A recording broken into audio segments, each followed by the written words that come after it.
Hi guys, ako ulit si King guys. Welcome sa aking video. So for today's video, meron akong ipapakilala sa inyong drone. Ito ang DJI Mini 2 SE. Parang light version siya ng DJI Mini 2. So actually guys, hindi talaga akin to guys. So pinahiram lang sa akin to ni Airpat kasi nakikita niya na nag-vlog tayo. So sabi niya, bakit wala tayong mga drone shot? So eto, laruan niya to guys. Maraming salamat sa iyo, Airpat.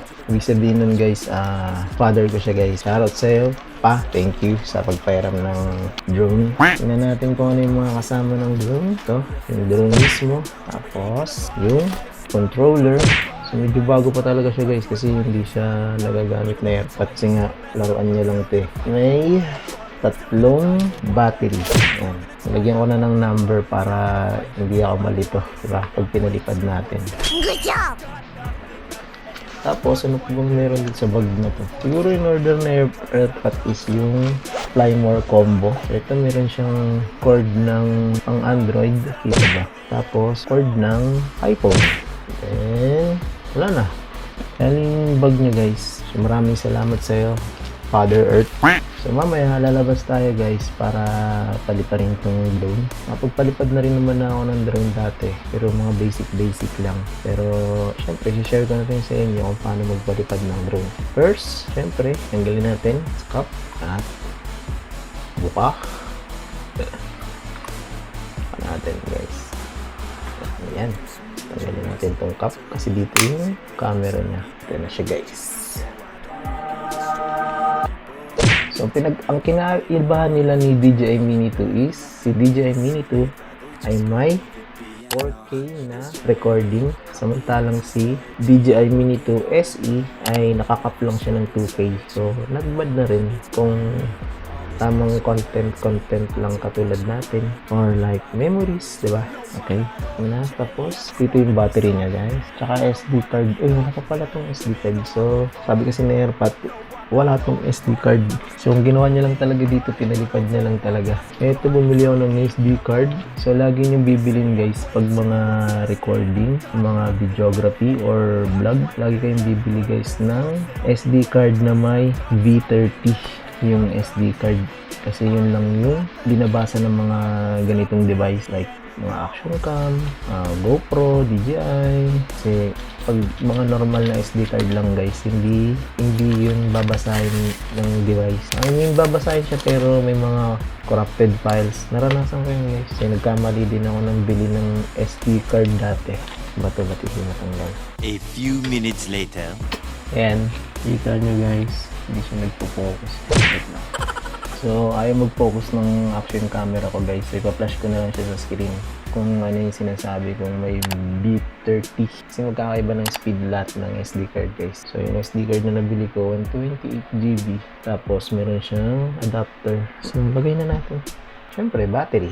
Battery. Yan. Easy.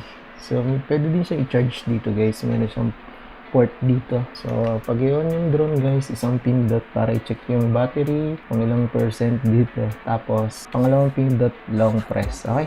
Yan. So, full bar siya, isang pindot. So, pag mabilis lang, 1, 2. Yan. Saalog yun yung mga propeller niya tsaka yung ulo niya. Nice. So, nakabukas na siya guys. So, yung controller naman, same lang din. Kailangan nyo lang i-check. Yan, full bar. Then, long press. Pindot sabay long press. Okay. So, yan. Para sa mga gustong bumili ng drone. Halos lahat naman kasi ng drone, medyo pagkakahawig lang sila. So, itong drone na to is pang beginner lang. So, okay din. So, ito yung ano niya. Nandito lang na yun nakalagay. Tapos, ilagay nyo lang siya dito. Ayan. Tapos, yung cord na kukunik mo sa phone, sa ilalim lang. Yung phone, dito. Susuksok mo lang dito. So, kung remote control guys, mag-charge din yung phone. So, syempre, kailangan meron kayong DJI Fly app. Ito yung DJI Fly app guys. So, search nyo lang sa Google guys. DJI Fly app. So, gagawa kayo ng account. Tapos, i-connect nyo yung drone dun sa my account niya. So, dahil ako nagawa ko na yun, madali lang naman yun guys. So, go to settings. Kailangan laging naka-on yung GPS nyo guys. Ayan. Kailangan naka-on yan lagi guys. So, ayan. Pag na-detect mo na guys, yan yung tsura niya guys. Nakikita dito yung camera ng, yung nakikita ng drone. Ayan. So, syempre, sa pagpapalipad guys, kailangan nyo muna siyang i-calibrate. Kita ba? So, ito pindutin nyo lang guys yung 3 dot dyan. Alos naman siguro lahat ng controller ng drone, medyo isa lang sila. Kailangan nakaset siya ng 100 meter para sa auto return to home niya. Ito yung auto return to home niya guys. Pindutin nyo lang yan, magre-return to home yan. Meron din yan dito sa screen. Ayan, return to home yan. Take off kasi nakalapag siya eh. Pero pag lumipad siya, nakalagay dyan is return to home.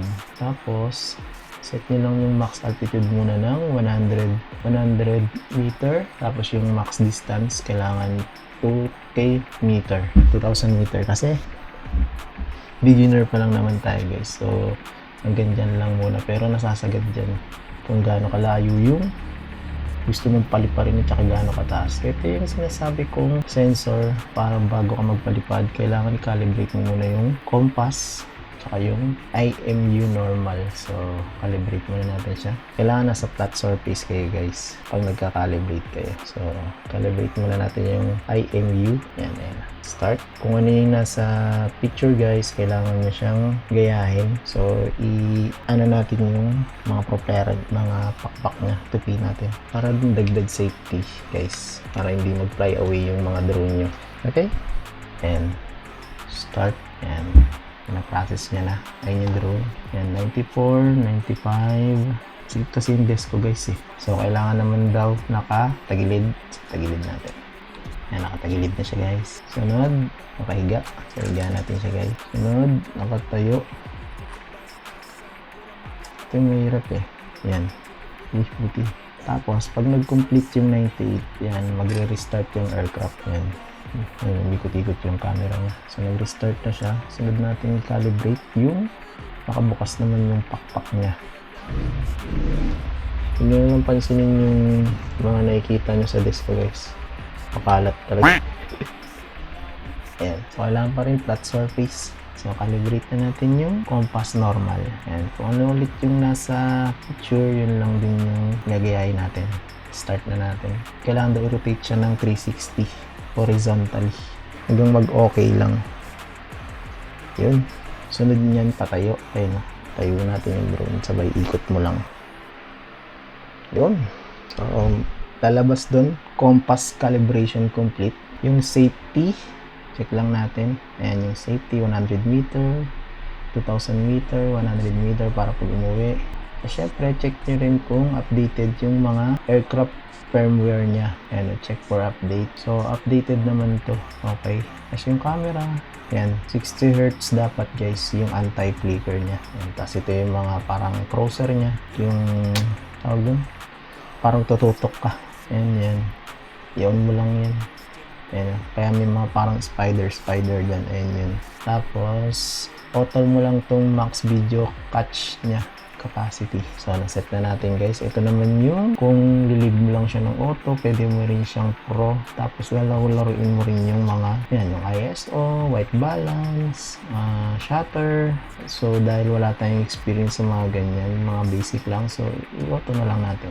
Yan, kasi malinaw din naman yan. Tapos, daanin na lang natin sa edit. Diba? Pero mas maganda kung may alam kayo sa pag-videography talaga guys. Maganda talaga gamitin yung pro. So sa resolution niya, yan, up to 2K tsaka 30 fps lang siya guys. Tsaka 1080p. So yun nga, yung Mini 2, 4K. So ito hanggang 2K lang. So ito namang tatlo na to guys. Yan, yung Cine, normal tsaka sport. Pag Cine, medyo mabagal lang yung takbo niya. Pag normal yung takbo niya. Pag sport, medyo mabilis yung takbo ng drone. So bago kayo magpalipad ng drone guys, lagi nyo i-check tong signal guys. Yan, namumula kasi nasa loob tayo ng bahay. So dapat kulay puti yan. Siguro magkakaroon yan ng number na 13, doon mga at least 13 na kulay puti. Pwede mo na siyang pwede ka na magpalipad kasi ito yung battery level niya, 86%. So, ang flight time naman nito is 30 minutes. So, okay na rin. Tapos, pwede mo rin siyang i-change to picture. Yan. Yan, photo, quick shot. Featured na itong drone na to. Like yung rocket, yung pa 360. Yan. Pinatry natin siya paliparin para ituro ko sa inyo paano siya paliparin. Para ituro ko to sa inyo kung ano yung function nitong dalawang to. So, tara. Sa labas tayo, guys. Nahanap lang tayo ng lugar na pwede nating pagpaliparan.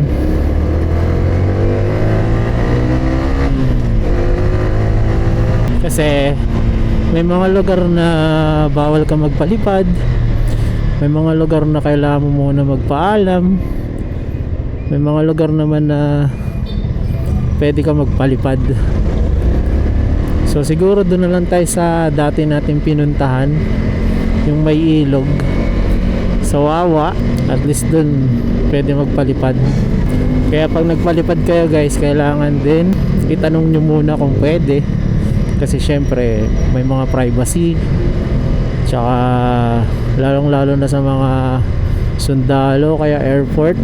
Yan, kahit kasi maliit lang na drone yan, pag bawal talaga magpalipad, bawal talaga. Kaya pag gagamit kayo ng drone guys, kailangan din ng konting kaalaman sa pagpapalipad, kung pwede ba sa lugar na yon o bawal. Alam nyo guys, maraming mga tourist attraction dito sa Montalban. Taga rito ako pero hindi ko siya napupuntahan. So sana next time ma-explore natin, dahil unti-unti na rin siyang nakikilala.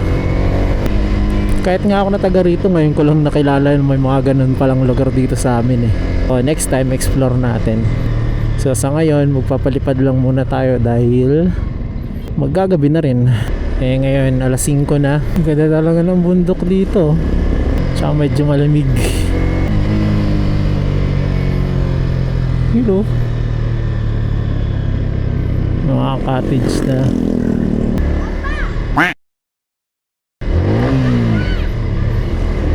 Bomba. Wala, stuck lang to, di makakabomba. Okay, dito na tayo ulit sa ating spot.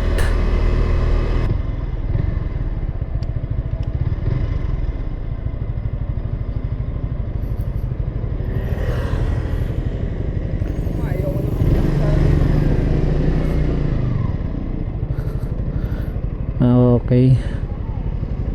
May mga cottage na, no? Nakaraan wala oh.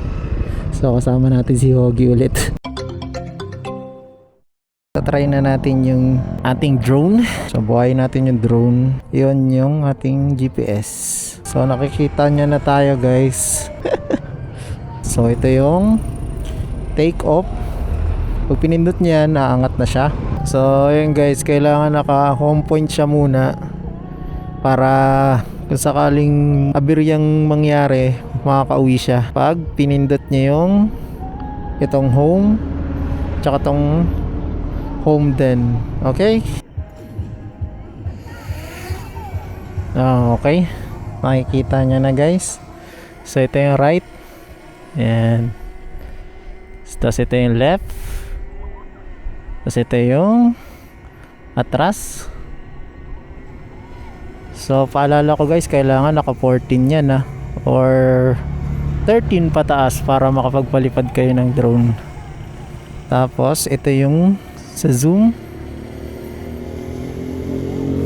Yan. Ito.